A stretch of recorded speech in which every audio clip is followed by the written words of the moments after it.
Group 1 ஒரு some பார்க்கலாம். இங்கே PQRSTU ஆகியோரின் ஒரு குடும்பத்தின் 6 உறுப்பினர்கள். அவர் இரண்டு திருமணமான தம்பதியினர் இருக்காங்க. 2 மேரிட் கப்பல் இருக்காங்க, எழுதியாச்சு. அதில் ஒருத்தர் வந்து டீங்கிறவர் வந்து டீச்சர்னு சொல்லியிருக்காங்க. அதுக்கப்புறம் டி என்பவர் ஒரு ஆசிரியர் மற்றும் ஆர் மற்றும் யூவின் தாயாரான மருத்துவரை வந்திருக்கா. அப்போ அவரோட ஒய்ஃப் தான் வந்து ஒரு டாக்டரான யாரும் கொடுக்கல. அவங்களுடைய குழந்தைங்க யாருன்னா ஆர் மற்றும் யூ அப்படிங்கிறது. அதுக்கப்புறம் நெக்ஸ்ட் கியூ என்பவர் ஒரு சட்ட வல்லுநர், மேலும் பிஏ மணந்து கொள்கிறார். கியூங்கிறது ஒரு சட்ட வல்லுநர். அப்போ கியூங்கிறது ஒரு சட்ட வல்லுநர், பிஏ மணந்து கொள்கிறார். அப்போ டியோட பேரா இருக்க முடியாது, டாக்டர்னு சொல்லி சட்ட வல்லுநர் எல் சரியா போட்டாச்சு. அதுக்கப்புறம் பிங்கிறது 2 கப்பல் ஆஃப் ஜோடி, அதனால 2 கப்பல் ஜோடி இருக்காங்க. இவங்களுக்கு ரெண்டு பசங்க இருக்காங்க. ஆனால் அவங்களோட ப்ரொஃபஷன் என்னன்னு சொல்லணும். அதுக்கப்புறம் பி என்பவருக்கு ஒரு மகன் மற்றும் ஒரு பேரன் இருக்காங்க.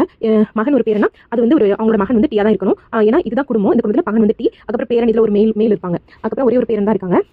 2 திருமணமான பெண்களில் ஒருவர் வீட்டில் இருப்பவர் மற்றும் அந்த குடும்பத்தில் ஒரு ஆண் பொறியாளர் மற்றும் ஒரு மாணவன் உள்ளார். கீழ்கண்டவர்கள் யார் வீட்டில் இருக்கும் பெண்? இங்கே இருக்கிறதுல வந்து திருமணமானவங்க தான் வீட்டில் இருக்காங்கன்னு சொல்லியிருக்காங்க. இங்கே ஒரு திருமணமான பெண் வந்து டாக்டர்னு சொல்லி, இன்னொரு திருமணமான பெண் வந்து ஹவுஸ் ஒய்ஃப், அதுதான் பி. ஸோ ஆன்சர் வந்து மற்றதெல்லாம் நீ கண்டுபிடிக்க கூட வேண்டாம். So answer is B.